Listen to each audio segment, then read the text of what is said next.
Hey everyone, welcome back to the podcast. Katie and I are thoroughly excited to be back in our studio for another episode.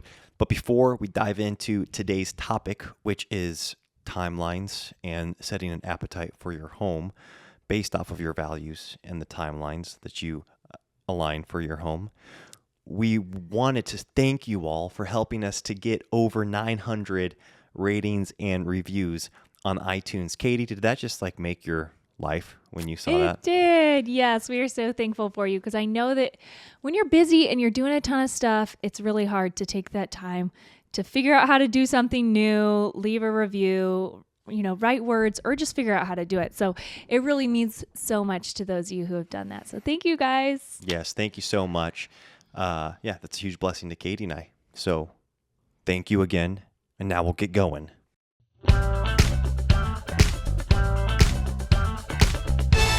The Now That We're a Family podcast. Okay, it has been a while since we've recorded an episode, and so much has happened in the last 2 weeks, Elisha. Where do we start filling people in? I know you fill people in on the email. Yeah, that's true. Top 5 Tuesday. Yeah, if you guys read Top 5 Tuesday, then you're probably pretty up to date, more or less, on the general outline of our life.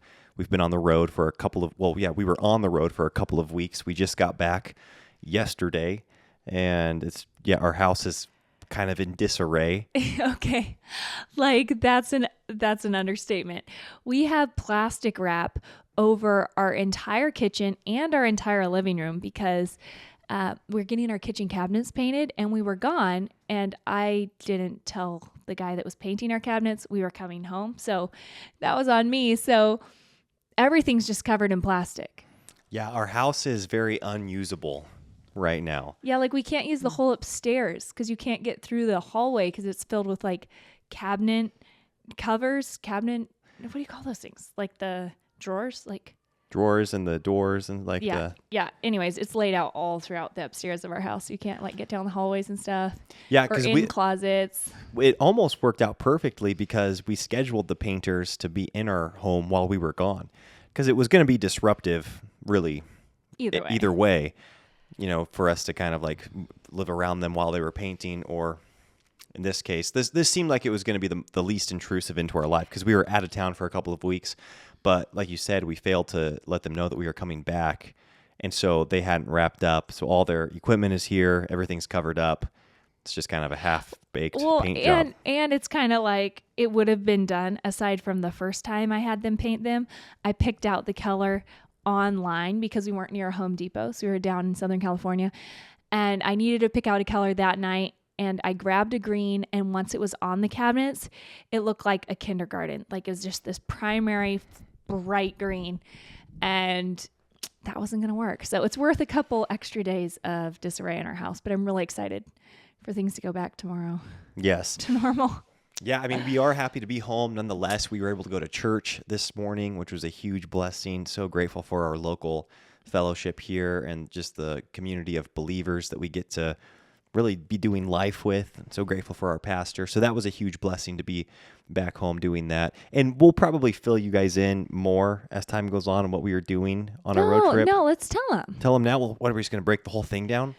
The whole road trip. So we went from North Idaho to Southern Idaho and visited Katie's sister, Caroline, who is pregnant with her first child. With our brother-in-law, Austin. Yeah, so Austin and Caroline were celebrating. They were doing a gender reveal party, and we got to be there for that, and that was really fun. We got to see our friends, the Tolpins, which was really fun as well. And then from there, we were there for a few days, and then we went to Las Vegas because Katie and I were attending an urban spy evasion and escape and evasion course. Just say that like everyone does that. It's a super normal thing to go to. Yeah, we're not huge fans. Actually, we don't like Las Vegas at all, but this was really the only place we could attend this workshop. This 2-day workshop was in Las Vegas. And so we went there to, learn just some basic, I guess, field craft, some trade craft, how to escape from handcuffs, how to pick locks, how to get out of duct tape, how to escape from trunks. Just basic skills for life. You guys, if you're watching this on YouTube, I don't know if you could see my hand. it is still so beat up from like a burn. Yes. That day. From getting out of duct tape. Yeah. I felt so bad because this was an extremely hands-on training. It's not like you were sitting in a lecture just hearing like, I guess concepts on how to get out of so everything cool. was hands-on and you had to do it yourself. So Katie, one of the times she got, taped up with a lot of duct tape, just kept working it with the method that they told her to do. And you were like, it hurts really bad. And I was like, no, keep going. It's getting really close. Do not stop. Do not stop. Like it's a real scenario. And I was like, in a real scenario, I wouldn't care, but it hurts. And then I felt so bad because like we got home that evening, we're back to our Airbnb, and you just had a huge, and now it's all scabbed up. It's been cracking. Anyways. Yeah, but it was such a cool thing. What we want to do actually is show you guys because it's hard to kind of explain. So, I mean, we did other things like knife defense, gun defense, or like disarming. So if someone comes up behind you and like has a knife at your throat or a gun at your stomach or at your back, and kind of what do you do in those situations? How to lose a tail if you're being followed. Yeah. And it's funny because like I actually was pretty proud of myself because I was followed one time like in person at a community college when I was like 18, and I totally did what they said to do, which is like first see if you're actually being followed because you might just be paranoid. Yes. So like go into the library, see if they're there, go to another area, see if they show up there. And like if 2 or 3 times you've gone to a different place and they're still there, then you got a problem. Yeah, absolutely. And then if, like you said, you go to whoever the front desk, you go to the security guard, you go to wherever. Because you also had like a similar instance at like a Home Depot. I think. You're right. And you just, I did have that happen at Home making Depot. a point to go to different sections of the store, and the person kept just like that. The guy just like kept showing up. Yeah, that was stressful. And so you just like went to the front, you went to the customer service, and then from there, like he left. Yeah. Yeah. So anyways, there's things that are really practical in it. Obviously, like the name is kind of dramatic, and Elisha and I, it's not like we want to be spies, but we want to be spies. Yeah. It's kind of our couple hobby. I feel like it's on both our dream board to like it's become about more like CIA agent. I think it's probably just as cheesy and dorky as it sounds. That's how it is. Epic. Yeah, but Katie and I like have a blast doing it, and obviously, hopefully, we never have to use.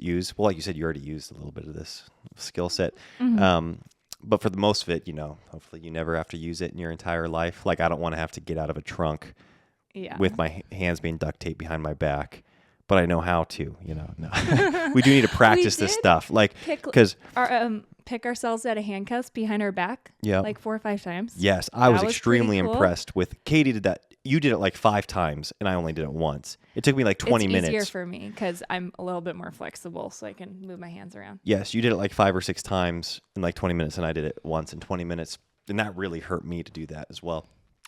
Okay, but that said, what I was going to say was some of this stuff's really practical and that it just heightens your awareness. So once you go through these scenarios, you're more aware of not getting in the scenario, and you realize what a big deal it's going to be if you get into the scenario. And so I want to show you guys what we learned, especially like the home invasion type stuff, and then stuff for if you're a girl and you get grabbed or drugged or like someone's trying to kidnap you. And, because that just happens a lot. Oh, yeah. Like, it's not like this rare one-off thing, I guess. Well, that's a pretty practical skill set to have. I think as especially a woman. when you're getting into your car, when you're going to your vehicle, you're gas stations. If you've got kids, you're so vulnerable because you're trying to get your kids buckled up. It's really easy to lose all sense of awareness of your surroundings.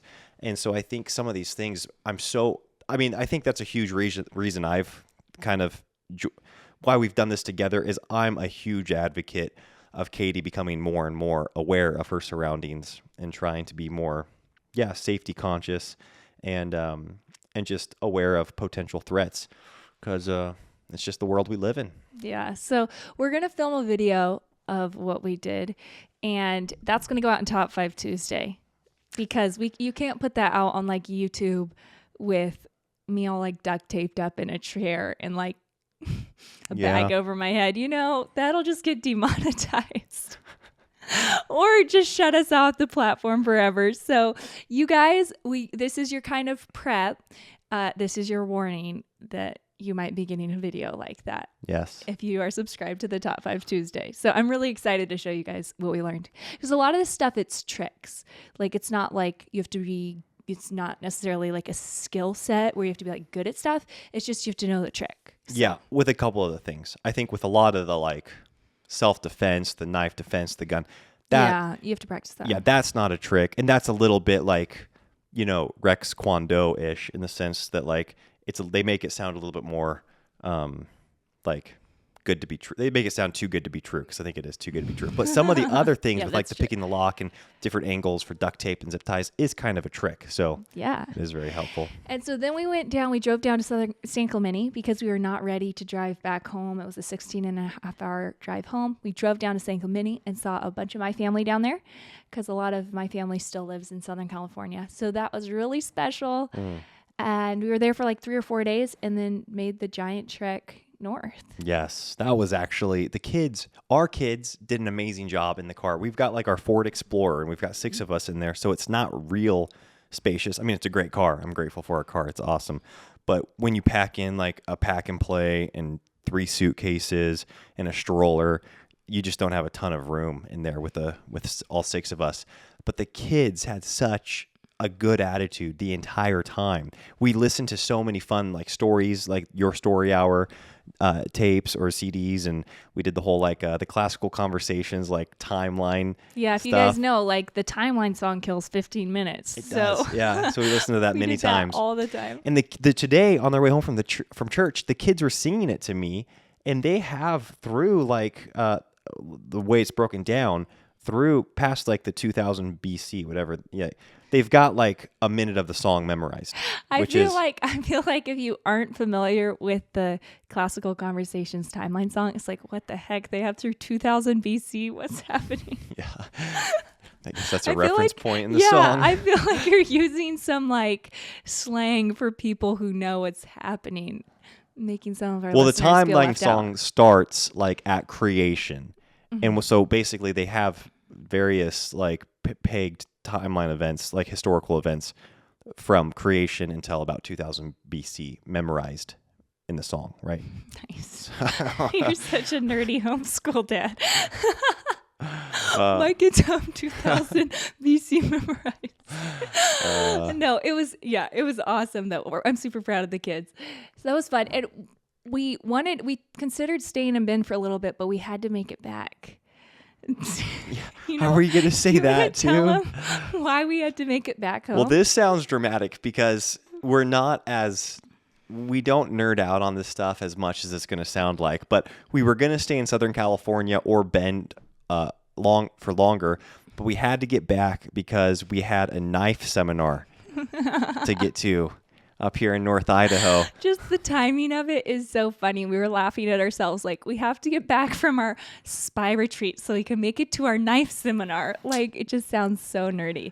Yeah. But that was awesome. Okay. Yeah, that was cool. That was next level. Like the Urban Spy Escape and Evasion course was very cool. And it was taught by like an ex-CIA agent. Yeah. It was more like intelligence. It was different. Not get captured. This was like... I don't even think we can talk about what was... Yeah. It did not even feel... I don't want to say it definitely wasn't legal. I don't know if it was... It was crazy. These guys were next level. And yeah, it happened on like a guy's private property up in North Idaho. And yeah, it was like... It was awesome. If you guys like... I realize this sounds kind of crazy, but like we aren't getting into knife fighting or anything. I don't want you guys to like think that. It's more just like an awareness and an interest level and like the self-defense side of using a blade. Yeah, well, that's what was cool about that seminar is that there was no knife fighting involved. It was just... It's true. It was just using a knife to... Like, it wasn't a fight. It was one-sided. It wasn't a fight. It was using your weapon before the fight got started. Yeah. So anyways, it was all about like urban. This guy grew up in New York. The blade he carries is like the size of his entire torso. And I don't really see me ever using this, but it was such a blast to practice. It was. So Well, we Leish practiced and with I- small, because he was teaching it for people carrying smaller blades that are more common everyday carry blades Yeah. here in the U.S. So like 3 to 5 inch Depending fixed on which blades. state you're in, this still might sound crazy, but Yeah. like in North Idaho, people you shake them and their weapons just fall out of their pockets. Yeah, they everywhere. lift their shirt up and you look at their belt line. They've got everything, from like it seems knives to super grenades. normal to us. Yeah. So, now that we've lived here for a couple of years, so apparently you become like the people you're around. But it was fun because we were practicing with obviously like these plastic fake knives, and Elisha and I were out in this field with like 30 other people, and we weren't able to get up the mud driveway to go to the facility we were going to use. Or something like that. Anyways, we ended up outside in a field with like 30 people practicing fake knife fighting, and it was pouring down rain, like torrential 4.5 hours where it's just like dripping off your hood, blinding you. Yeah. Everyone's sopping wet, and you just like look at each other. It's like this pinch me moment. Like, what the heck are we doing? And why are there 30 other people that are doing the same thing? Yeah. It was awesome. Well, it was fun because it was so actually, cool. it was our anniversary. It was our 6-year anniversary. Yeah, it's what we did for our 6-year anniversary. Yeah. And that was kind of, because I actually first signed up for this workshop just to do by myself because it sounded awesome. Yeah. And then I was like, oh my word, Katie should come along because it's our anniversary. And you were cool with me doing it during the day for our anniversary. And then we were going to go to dinner that night. Yes. And then I was like, why don't we do this whole day together? And so we spent the day at a knife workshop, and then... Well, what you told me down at the spy thing is you were like, this is so fun to do with you. Why don't you come with me to my knife thing? Yes, exactly. I felt very honored. It actually really ignited in me a great appreciation for Katie and for our marriage. And it reminded me I think, importance and the value of learning new things together with your spouse and putting yourself in like unique experience situations. Because Katie's got such a gung-ho attitude. I think that in general, I'm pretty gung-ho to learn new things, because none of what we just talked about, like the urban spy stuff or like the knife fighting, is not at all our like comfort zone or what we've got. Like, we didn't grow up like around weapons or doing any of this stuff. I mean, I've been a musician like my whole life, and like, still kind of wear tight pants around, like not quite skinny jeans, but they're like pretty tight. And I've just been a girl, like this is not like the Cabela's type of girl, just like the regular kind. The regular kind, huh? I feel like it's more common to just be a girl that's not into knife fighting. Yeah, that kind of stuff. Yeah, so this is definitely outside of our like comfort zone, but we really like learning new things and having new experiences together. Yes. And it made me appreciate Katie so much, and being able to learn new things together was really romantic. And it was really it gave us this groundwork to it gave us this foundation to be flirtatious almost again, and to kind of like laugh with each other and laugh at each other. So yeah, I've got no regrets for any of the knife seminars I've been to with you. It was so special. Anyways, we came back from the sopping wet rain, and then we went to a fancy dinner. We got all dressed up, and yes, it was that was literally my ideal day. Like getting all dirty, doing something that's like with your hands, and I don't know, kind of out we in the were weather, out in the mud, yeah, and then getting dressed up and being like fancy. So it was awesome. So after 6 years of marriage, Katie, what's your overall assessment of like the state of our marriage? Well, I'd say this was my favorite year yet. Wow, me too. It was easily my favorite year of marriage, of life, of fatherhood. It's just been so good. It's crazy. Yeah. It's just crazy because in a lot of ways it feels like it's been more than 6 years, and that it feels like we've lived a lot of life because we've moved a few times. We've had the 4 kiddos. We've started like 75 different businesses, and we've done so many different things. And so it feels like we've done a lot of things and lived a lot of life. But on another hand, it feels like it's just flying by, and that it like feels new and exciting still. So that's kind of fun. Aww. Wow. That's was good that to hear. that was all the intro? Welcome to your intro. If you made it past the intro, Man. we're now going to talk about timelines. The timeline of our podcast today is Yeah, you're right. Kinda Getting out of crazy. hand. It is. Well, this isn't I think that like deep or profound of a concept, but on our road trip, I really started thinking about the way I view life and I think about life. And so often in the self-development books that Katie and I enjoy or that we might even recommend, I think they're really good at getting people out of the short-term mindset, which I think most people can agree, like if you're only short-sighted or if you just think in short-term timelines, then you're not able to maximize your potential. You're not able to experience very much growth or self-development. And you're just thinking about like, if it's in regards to your health, you're like, well, this sounds good to eat right now, so I'm going to eat it right now, versus thinking about what you want your health to be in 3 years or in 10 years. And so I think self-development books are very good at getting you they're very good at getting you to stop thinking about this week or like tonight and the Snickers bar I want to eat right now and thinking to like 3 years down the road.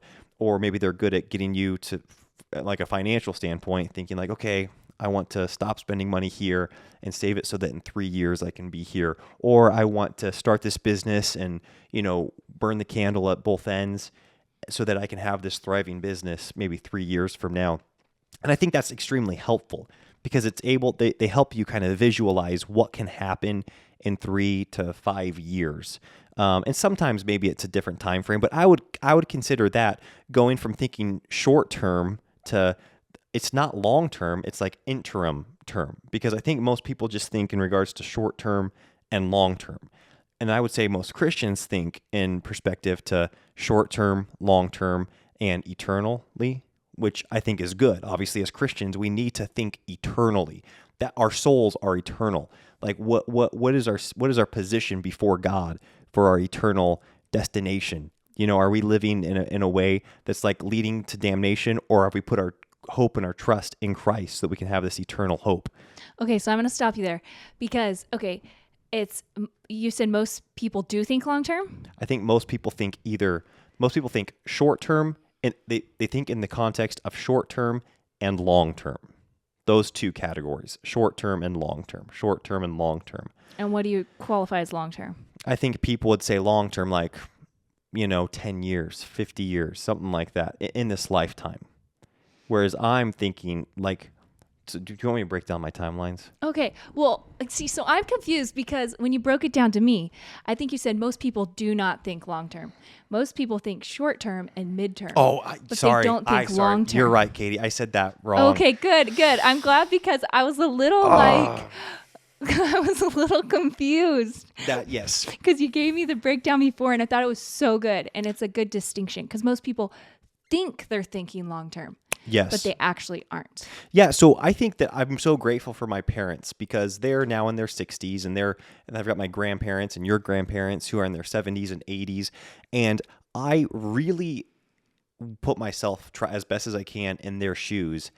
And I'm like, what they are experiencing is what I want. They see their children walking in truth. They see their children's children walking in truth. They're able to enjoy the fruit of their labor with the physical things, like from successful businesses. But most importantly, they've got vibrant marriages in their 60s, 70s, and 80s. They've got a great relationship with their children who are now, in their 40s, 30s, 40s, and 50s.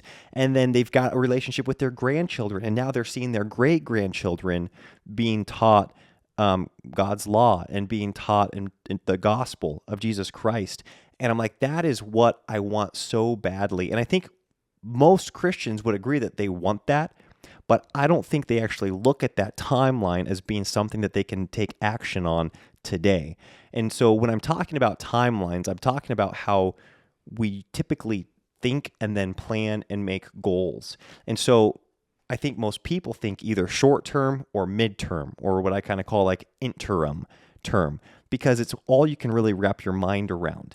And the problem with that is that I think that really negates the value of parenting in particular. And so when I'm talking about these timelines, I'm talking about them primarily in the context of parenting, because I think the world really sells us hard on short term and interim thinking, like short-term and mid-term time frames, where it's like, hey, you want this now, the ads for whatever it is, the vacation or the new workout program or whatever it is, the new car is like right now, like you deserve this right now. And then the self-development books that I was telling you about kind of get you thinking beyond that. And they're like, no, don't pick up the car payment now, like save that money and look what you can have in 5 or 10 years. They encourage that delayed gratification. And with most delayed gratification, you do get a payoff within 3 to 5 years.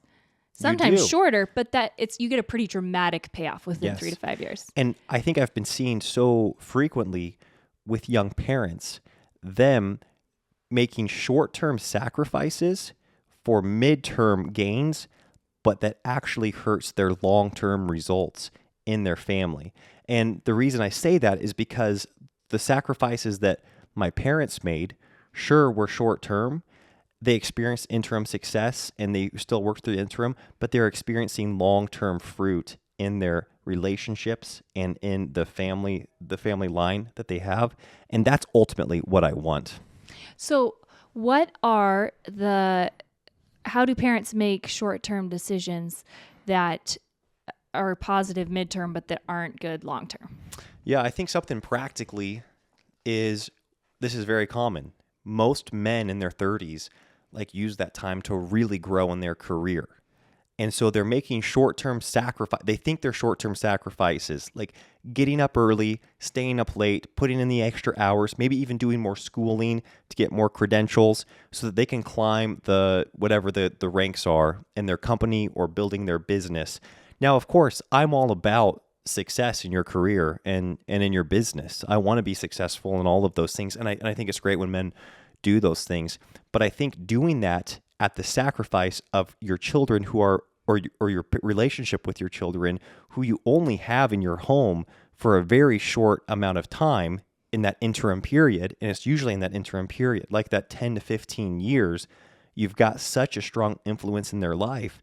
And then as parents, we're so prone, even the more successful parents, the people that are well-to-do or that are self-disciplined, they really miss out, and I'm so tempted to do this often, miss out on that midterm time with your family for midterm success and then ultimately getting ripped off on the long-term results. Yeah, when Elisha explained this to me, I just thought, oh, wow, that's such a cool perspective shift of so often what, like you said, the world's selling you this short term, I want it now and I want it yesterday. Yes. Or whatever. I want it now and I want it delivered. Yes. Right? But then even when we delay that a little bit, then we're still seeing in the long term, we're seeing, couples get divorced at 20 years. We're seeing kids not have relationship with their parents at 15 or 16 or 17, later on in life when the parents thought that they had a really good relationship with their child. All these kind of decisions, it's still kind of a sprint if you're going for the midterm success. And we see this in business too. You'll see, so many names come to mind, a couple names come to mind, but some big household names, and then they get canceled, right? Or they do something where they're just in the spotlight and everyone thinks they're amazing. And what they were teaching it didn't have that longevity. And I think that's something that Elisha and I want is we don't want to just burn the candle at both ends or immerse in something short term and have it kind of peter out in that midterm range. Success ultimately is eternal. And then back from that, we want a rich marriage and rich relationship with our adult children and grandchildren and a successful business. And sometimes taking a more sustainable route in those areas is way better than just bleeding your guts out. Yes. To try to have success right now, where 3 to 5 years is still a relatively short time frame. Exactly. I think that, actually I know for a fact that I'm so grateful, Katie, that you have caught that vision, I think even long before I had, in regards to investing into our family, because it is so common, I think, for mothers that when they have young children or children of any age to look at their life, they say, man, I'm 30 years old. I need to be going and maximizing my time in the workplace, or I need to go back to school and finish my schooling because I've always dreamed of doing X, Y, and Z, and I don't want that. I don't want that opportunity to slip away. And in reality, what's slipping away is so much more valuable than whatever that opportunity is that they've, desired since the time that they were young or whatever. And I don't think that those desires, whatever it may be, whatever it is to be a musician or an artist or, a teacher or a lawyer or a doctor, whatever it is, those are great. But the deceit is that you only have now to do that. In reality, the thing that you only have now is your children as children. They are the ones that are literally growing up year after year, and they're establishing thoughts, they're establishing convictions, they're forming their worldview. And this is your season, this 10 to 15 year window, to truly be the number one influence in their life and to point them towards Christ and to be the first, like our pastor said this morning, the first testimony of Christ that this child ever sees. And you're able to teach him his precepts and to exemplify his gospel on a regular basis. That opportunity really does go away because they grow up. The opportunity for the other things, honestly, they're kind of there for as long as you want them to be there. Like, my mom's going back to school now, and she's 62? She spent her life, pouring into us, and her kids are all raised now, and she's got amazing, relationship with all of her children, and she's got great grandchildren. There's some other things she wanted to do, so she's going to school now because that's still there. Like, making money's still there. Having a career, that really is still there. But that window of having your children is finite. That window of having your children when they're in your home and young, that time passes. And yet there's a lack of urgency and value that we're taught to put on that window. And I just don't want to make that mistake. Yeah, Elisha and I go back and forth on this, I think, a lot, and remind each other of that, because I think that women can really fall into this trap, and men can really fall into this trap too, thinking this is my youth, I need to be able to go out and do all these things. And it's just really easy. It's a lie that the devil sells you. And I heard this quote, I've mentioned it before, but my cousin is the one who told it to me. And it's something along the lines of, it might just be 5 or 6, for you it's just 5 or 6 years, but it's the only childhood that your child will have. And that just like clicks with me a lot, where I go, this is the only time, like, your children only have one childhood. Wow. My life will have numerous, Lord willing, 5 or 6 year chunks in it, where you could just pursue a lot of different things. Yes. And so just that urgency, again, I just think that's beautiful. Yeah, I think of that with the businesses that we have right now, or even this podcast. Like, these opportunities, we could do this 10 years from now if we wanted to. We could do this when we're 70. We can do this when we're old. We can start another business. We can, go find different ways to make money. But having our children in this season that they're in, where they're young and they're so receptive to truth and to our teaching and to our instruction, that's just a limited time. And it comes once for these children, and I don't want to miss that. So anyways, thinking in regards to those timelines, I started thinking kind of like in 4 different timelines: short term, which is like, man, I want the ice cream right now, to midterm, which is okay. And I don't think thinking midterm is wrong. I think thinking midterm is really helpful because Katie and I have 3 to 5 year goals for sure. You think like, okay, what type of shape do I want to be in? What do we want to have in savings? What do we want to be? Where do we want to be living in 3 to 5 years? I love that time frame, but I don't want that to determine all of my actions and my value system for my daily actions. I still let it inform some of my daily actions because there are things that I want 3 to 5 years from now. So I've got my short term, my midterm, and then my long term, which is, man, when we're 65, 70 years old, do we have a fruitful romantic marriage? Are we in friendship and community with our children? Do we get to see our children's children walking in truth? Have we instilled God's word into our children to a point where they've put their hope and their trust in Christ because they know their deficiency apart from him, and they're now teaching that to their children? And then I think eternally, like, where am I going to be, not, in 50 years, but in 500 years, in 5,000 years? Am I with my Lord and Savior, Jesus Christ, celebrating his victory, celebrating the union that he's made with himself and his bride, the church, and that I humbly get to be a part of that because he saw it fit, to redeem us, to take what was so filthy in me and make it his, spotless bride. And now I get to be in perfect union with him. And so those are the 4 time frames that I really want to view life in at this point. And they make me, and it's helpful to me because I think timelines do help you in your everyday living, in your practical living. Yeah, because they inform your perspective. I think something else when we were having this conversation the other day was divorce came up just because we've known or heard of so many couples that get divorced in the long-term season of their marriage. Yes. But what's interesting is so often, there's a statistic out there that says your happiest marriage is your first marriage. And I know that's not true for everybody, but statistically that's the case. And I think that it's interesting. We are saying so many people will make the decision to get a divorce because it sounds better in the next 3 to 5 years. It's like, in the next 3 to 5 years, I'm going to have a happier life without whatever issues I have in this relationship surrounding me.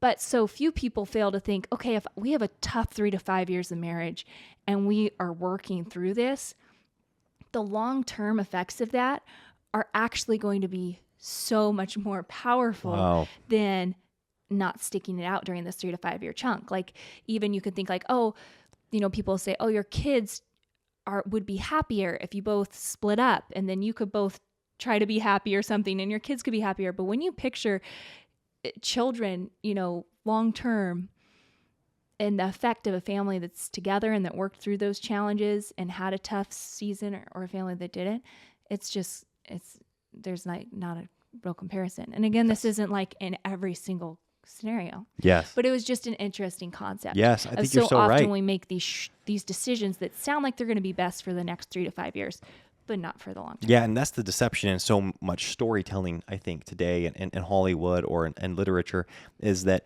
they paint this picture of, like you said, that interim happiness, that I'm going to move on from this relationship to this relationship because the next 3 to 5 years are going to be so enjoyable or so exciting or so new and fresh. But they fail to acknowledge what's that couple like when they're 75 years old, and like you said, had the first marriage stuck it out in that 3 to 5, and as challenging as it was, the fruit of that can be so much more rewarding and intimate and truly like more powerful long term. And of course, that's God's design for marriage. So it would make sense that that's the most satisfying and fulfilling and the most, honoring to Him. So it should be no surprise. Yeah, I actually think of that I think we were thinking of that even with, our last podcast and talking about, are we done having kids or not? If we were making like a midterm decision, we'd probably be like, 4 is great because over the next 3 to 5 years, we're going to have our hands really full. Our life is going to be very full.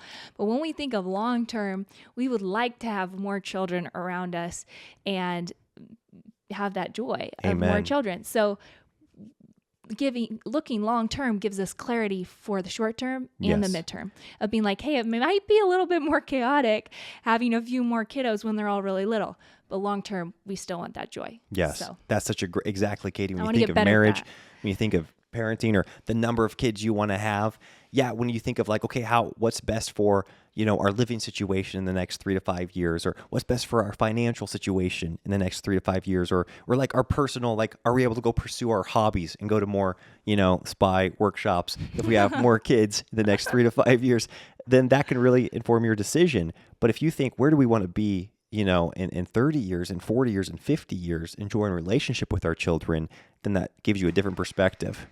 Yeah. Oh, we got some kiddos coming in here. Speaking of which, hey, what's up, guys? Well, I don't know where we just were, Katie, but we were talking about kiddos, and then we had a opportunity to practice what we preach. Yeah, we just got back because one of our kiddos got up from bed, and so we were just putting them back in their bed. Just tucking them back in. Okay, but I had another thought process. Oh, we've talked about this with housing too. And like finances and stuff when you mentioned living situations. Yeah. Because in the short term, we would rather probably spend the money that we have and get a nicer house and like just upgrade the house we have. Sure. But not have the property that we really want because property around here is, pretty expensive. But then we think about the long term and we're like long term, it's better that we stay in this house a little bit longer save a little bit more, and don't just like spend that money to keep up with the Joneses or, do something that might bring us more comfort in the 3 to 5 year range, but is not ultimately in line with our long-term goals. Yeah. And that's something that I want to say in regards to this. I think you can have a long-term perspective that's not even godly, that's not biblical, that's not inspired by the Holy Spirit. So I don't want people just to think like, oh, if I think long-term, then I'm thinking properly. No, I think there's plenty of, secular people or people that are not God honoring in their thinking that do think long-term, but what their long-term thinking is not aligned with what God wants for them. That's why I think it is so important to start with eternity in mind, to start like with the whole Stephen Covey, start with the end in mind, the 7 habits of highly successful people, start with the end in mind. Well, for Christians, that really needs to be eternity. Mm-hmm. That needs to be where is our eternal soul going to be when our bodies die? Where do our souls go, and where's our new body going to be? And so, starting with eternity in mind, then working backwards to long term, mid term, and then short term, I think needs to be the way. It's really how I want to view life as a Christian. So. But all that said, you can use it for very practical things too that maybe don't seem even very spiritual. Like you said, most people have goals or dreams or some level of desire for where they want to live or how they want to live materialistically on this earth, where you can use these timelines to help inform your daily decisions. Yeah, anyways, it's a new concept that we've been throwing around because we realized, Elisha brought it to my attention, like, so often we're making decisions or talking about the long term when actually it's midterm. Like, yes. It's not when we're 50, 60, 70 years old. It's when we're 30, 40, maybe 50. Yes. Maybe, Yeah, exactly. I think that like the first step of self-development is getting out of thinking short term to midterm, but most people just stop there. Mm-hmm. They're like, okay, I got out of the short term frame of mind, and so I stopped eating that. I started saving more money. I went back to school. I'm putting in more hours, or whatever the thing is. But all they're really seeing it for is the value that it brings them in the next 5 to 10 years, which is good, which is helpful. Those are very helpful things, and we know how much Katie and I love self-development in these books. But I think when you stop there, you really do yourself a disservice on the long-term results of your life, which is marriage. The long-term benefit, the long-term results in your marriage and in your children, in your home, and of course, you need to have an eternal perspective as a Christian. Yeah, what's funny? I think we should probably cap it at that instead of going into the other topic that we talked about. Yeah, we can save that for another day, huh? I mean, do you still want to go into it, or no, just? I think we should save it for another day. I mean, we've been running around trying to keep our kiddos in bed. I think it's a good time to cap it. Thanks for hanging out with us, you guys. I feel like tonight was pretty conversational, and we were just chatting about what we've been talking about, what we've been doing. But we enjoy sharing it with you. Yes. So thank you for listening. Thank you. Just thank you. Thanks for being here, and we will see you next Tuesday or Bye-bye. whenever you listen to the show. All right. Bye-bye.